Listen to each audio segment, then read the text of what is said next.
বিনিয়োগকারীরা কখন একটি দেশে বিনিয়োগে আস্থা পান? তারাও আসলে সরকারের মেয়াদ নিয়ে চিন্তিত থাকেন। তারাও মনে করেন যে সরকারের মেয়াদ অল্প, সে সরকার থাকা অবস্থায় কোনো বিনিয়োগে যাওয়া যায় না। কাজেই এ ধারণা করে নেবারও যথেষ্ট কারণ আছে যে আন্তর্জাতিক পরিসরেও ধারণা করা হচ্ছে বাংলাদেশে ডক্টর মোহাম্মদ ইউনূসের সরকার বেশ কিছুদিন ধরে আছেন। বাংলাদেশে অন্তর্বর্তীকালীন সরকারের আয়োজনে একটা বড় আকারের বিনিয়োগ সম্মেলন চলছে। বাংলাদেশে এই বিনিয়োগ সম্মেলনের আয়োজন অন্তর্বর্তীকালীন সরকারের মাধ্যমে অত্যন্ত তাৎপর্যপূর্ণ এ কারণে যে সাধারণভাবে এমনকি নির্বাচিত সরকারগুলো তার মেয়াদের শেষ দিকে এ ধরনের বিনিয়োগ সম্মেলনের আয়োজন করে না, কারণ তারা মনে করে যে আগামী সরকার কি ধরনের অবকাঠামোগত উন্নয়ন বা উন্নয়ন পরিকল্পনার দিকে এগোবে, বাণিজ্যের ক্ষেত্রে কি ধরনের নীতি দিয়ে পরিচালিত হবে সেসব সম্পর্কে যেহেতু সুনির্দিষ্টভাবে সেই সরকারের কোনো ধারণা থাকে না, কাজেই মেয়াদের শেষ দিকে সাধারণভাবে বিনিয়োগকারীরা কোনো দেশের সরকারের সঙ্গে বা কোনো দেশে বিনিয়োগে সেভাবে আকৃষ্ট হয় না। আর অন্যদিকে অন্তর্বর্তীকালীন সরকারগুলোর মেয়াদ যেহেতু জানা যায় না, তারা সাধারণত এ ধরনের বিদেশি বিনিয়োগ উৎসাহিত করার কাজে নিজেদেরকে যুক্ত করে না। বাংলাদেশে ইউনূস সরকার আসলে কতদিন থাকবে? ইউনূস সরকার যে একটা দীর্ঘ সময় বাংলাদেশে ক্ষমতায় থাকবেন বা সেই পরিকল্পনা নিয়েই তারা ক্ষমতায় এসেছেন, তার একটা প্রমাণ হিসেবে আমার মনে হয় এই বিনিয়োগ সম্মেলনটিকেও দেখা যেতে পারে। ডক্টর ইউনূস চীন সফরে গিয়ে চীনকে শুধুমাত্র তিস্তা মহাপরিকল্পনার কাজ দিয়ে এসেছেন, লালমনিরহাটে বিমান ঘাঁটি তৈরি কিংবা মংলা বন্দর আধুনিকীকরণের কাজ, বড় বড় অবকাঠামোগত কাজ দিয়ে এসেছেন তাই না, তিনি চীনা অর্থনৈতিক অঞ্চল সম্প্রসারণের কথাও বলে এসেছেন। আর এই দফায় এই বিনিয়োগ সম্মেলনে আমরা দেখছি একদিকে যেমন কোরিয়ার বিভিন্ন প্রতিষ্ঠান বড় ধরনের বিনিয়োগ বাংলাদেশে করতে যাচ্ছে, এসব নিয়ে কথা হচ্ছে, চীনা প্রতিষ্ঠান বিনিয়োগ করছে এ নিয়ে কথা হচ্ছে, মার্কিন বিভিন্ন বিনিয়োগকারীকেও খুব উৎসাহী দেখা যাচ্ছে। এই খবর উৎসাহব্যঞ্জক যদি মনে করা যেত যে আসলে ডক্টর মোহাম্মদ ইউনূস এই সময়টাকে কাজে লাগাতে চাইছেন বাংলাদেশে, তিনি এত বড় একটা ব্র্যান্ড, কাজে বাংলাদেশে বিদেশি বিনিয়োগ আনতে তিনি উৎসাহিত করছেন, তবে তিনি এ ধরনের কথাও বলছেন যে পরবর্তীতে নির্বাচিত সরকারের সঙ্গেই বিনিয়োগকারীদের কাজ করতে হবে, তাহলে আমার এই যে সন্দেহ তা থেকে বেরিয়ে আসার একটা কারণ হতো। কিন্তু দেখা যাচ্ছে বাংলাদেশ বিনিয়োগ উন্নয়ন কর্তৃপক্ষের যিনি প্রধান, যাকে প্রধান হিসেবে নিযুক্ত করেছেন ডক্টর মোহাম্মদ ইউনূস, তিনি যেমন বলছেন যে এখানে যারা বিনিয়োগে উৎসাহ প্রদর্শন করতে এসেছেন সেসব বিনিয়োগকারীর দিকে আগামী 1 বছর 1.5 বছর ধরে তারা আসলে ক্রমাগতভাবে নজর রাখবেন যাতে তারা শেষ পর্যন্ত বিনিয়োগটি করেন, তাদের আস্থা অর্জন করা যায়। এবং সর্বশেষ তিনি বলেছেন যে মাতারবাড়ি গভীর সমুদ্র বন্দরের কাছে একটা ফ্রি ট্রেড জোন করার দীর্ঘমেয়াদী পরিকল্পনা নিয়ে তারা কাজ করছেন এবং সেজন্য সংযুক্ত আরব আমিরাতে ডিপি ওয়ার্ল্ড নামে একটি বিনিয়োগকারী প্রতিষ্ঠান, যারা বৈশ্বিক একটি বন্দর পরিচালনাকারী প্রতিষ্ঠান হিসেবে পরিচিত, তারা এসেছে এবং মাতারবাড়ি সমুদ্র বন্দরের কাছে একটা সংযুক্ত আরব আমিরাতের জেবেল পোর্টের আলোকে একটা ফ্রি ট্রেড জোন করবার কথা চিন্তা করছে বর্তমান অন্তর্বর্তীকালীন সরকার। বিস্ময়করই বটে যে একটি অন্তর্বর্তীকালীন সরকার, অনির্বাচিত সরকার, বাংলাদেশের অর্থনৈতিক এবং বাণিজ্যিক এত বড় সিদ্ধান্ত গ্রহণ করছে। এবং আপনারা জানেন কিনা যে ধরুন মাতারবাড়ি গভীর সমুদ্র বন্দর, যেটি আওয়ামী লীগ সরকারের একটি অগ্রাধিকার প্রকল্প ছিল, এর কাজ বিগত সরকার বলে গিয়েছিল যে 2026 সাল নাগাদ শেষ হতে পারে। তো ধরে নিলাম 2026 সাল নাগাদ সেটি শেষ হবে এবং তারপর সেই ফ্রি ট্রেড জোন এলাকা প্রতিষ্ঠিত হবে।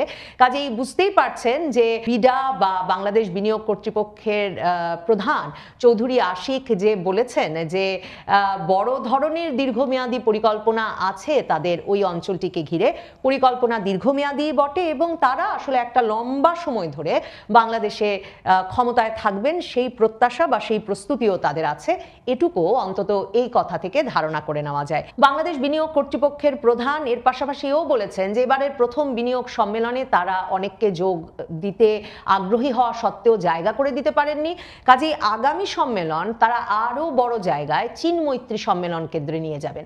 তো ধারণা করা যায় এত বড় একটি আয়োজনের সম্মেলন আবারও আয়োজন করতে হয়তো বছর খানেক সময় লেগে যাবে। কাজেই বিনিয়োগ সম্মেলন অন্তত এটুকু নিশ্চিত করেছে যে ডক্টর মোহাম্মদ ইউনূস সরকার এই ডিসেম্বরে কোনো নির্বাচন দিতে যাচ্ছেন না। দেখুন, বিনিয়োগকারীরা কখন একটি দেশে বিনিয়োগে আস্থা পান? তারাও আসলে সরকারের মেয়াদ নিয়ে চিন্তিত থাকেন। তারাও মনে করেন যে সরকারের মেয়াদ অল্প, সে সরকার থাকা অবস্থায় কোনো বিনিয়োগে যাওয়া যায় না।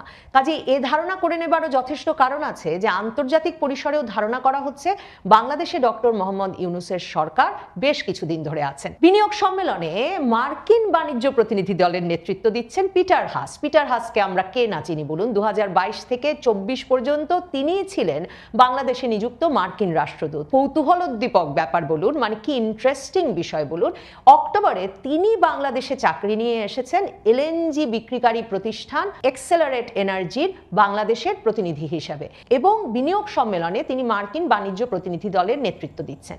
এই পিটার হাসকে আমরা চিনলাম 2022 সালে। তিনি আসবার পর থেকেই বাংলাদেশের র্যাব বাহিনীর ওপরে নিষেধাজ্ঞা আরোপ হলো মানবাধিকার লঙ্ঘনের দায়ে, এবং তিনি বারবার বলতে থাকলেন যে বাংলাদেশে যদি একটা অবাধ, সুষ্ঠু, নিরপেক্ষ নির্বাচন না হয় তাহলে যুক্তরাষ্ট্র আরো অনেক রকমের নিষেধাজ্ঞা আরোপ করতে পারে। পিটার হাসকে আপনাদের মনে থাকবে যে তিনি খুব সোচ্চার ছিলেন বাংলাদেশে গুম হয়ে যাওয়া ব্যক্তিদের স্বজনদের প্রতিষ্ঠান মায়ের ডাকের সঙ্গে।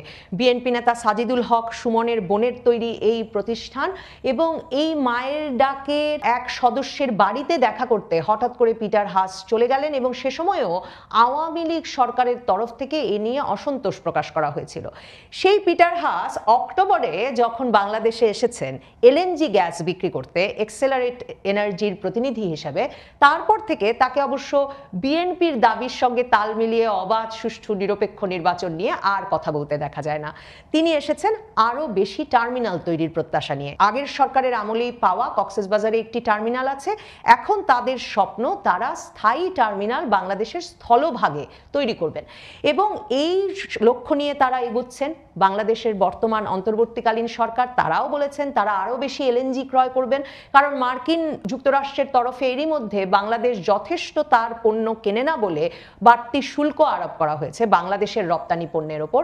কাজেই বাংলাদেশের অন্তর্বর্তীকালীন সরকার সরাসরি বলছেন যে তারা আরো বেশি মার্কিন পণ্য কিনবেন, এবং এর মধ্যে এলএনজি একটি গুরুত্বপূর্ণ পণ্য হবে। কাজেই যেই পিটার হাস 2022 থেকে 2024 পর্যন্ত বাংলাদেশে সুষ্ঠু, অবাধ, নিরপেক্ষ নির্বাচনের দাবিতে আওয়ামী লীগ সরকারকে ক্রমাগতভাবে বিব্রত করে গেছেন, এবং যিনি নিয়মিতভাবে সে সময় বিএনপি নেতাদের সঙ্গে যোগাযোগ রাখতেন, এখন কিন্তু তিনি আর বিএনপি নেতাদের সঙ্গে যোগাযোগ রাখছেন না। তিনি স্বাভাবিকভাবেই যোগাযোগ রাখছেন অন্তর্বর্তীকালীন সরকারের প্রধান ডক্টর ইউনূসের সঙ্গে, যিনি তাকে আসলে এখন এই এলএনজি ব্যবসা দিতে পারবেন। বিএনপি এই ইঙ্গিতগুলো বুঝতে পারছে।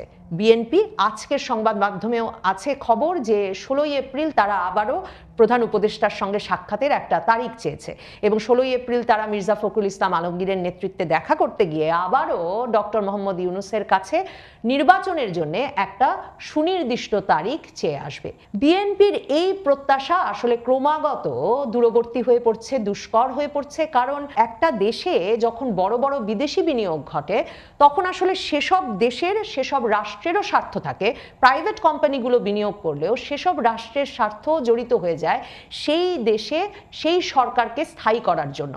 কাজেই সেদিক থেকে আপনারা জানেন যে মিয়ানমারে যেমন জান্তা সরকারকে স্থায়ী করার জন্য চীন এখন মিয়ানমারের জান্তা সরকারকে অস্ত্র, অর্থ দিয়ে সহায়তা করছে।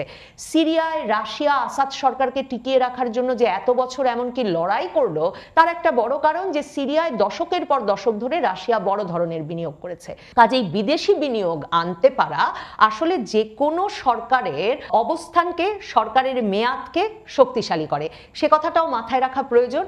সেদিক থেকেও আসলে এই বিনিয়োগ সম্মেলন এবং ডক্টর মোহাম্মদ ইউনূসের বিদেশি বিনিয়োগ উৎসাহিত করা এবং বিদেশি বিনিয়োগ আনার ক্ষেত্রে এই যে চাঞ্চল্য, তার অত্যন্ত গুরুতর তাৎপর্য আছে। বাংলাদেশে একদিকে যেমন মবের কারণে, উচ্ছৃঙ্খল জনতার আচরণের কারণে হঠাৎ ভাঙচুর, মববাজি, এতে বাংলাদেশের স্থানীয় ব্যবসায়ী, উদ্যোক্তাদের নিজেদের ব্যবসা, কলকারখানা ধরে রাখার ক্ষেত্রে বড় ধরনের ঝুঁকির মধ্য দিয়ে যেতে হচ্ছে। গত আগস্ট থেকে অনেক কলকারখানা বন্ধ হওয়ার মধ্য দিয়ে গেছে, শ্রমিকরা বেকার হয়েছেন। মার্কিন যুক্তরাষ্ট্র বাড়তি শুল্ক আরোপ করেছে, এর মধ্যে ভারত ট্রান্সশিপমেন্ট সুবিধা বাতিল করেছে।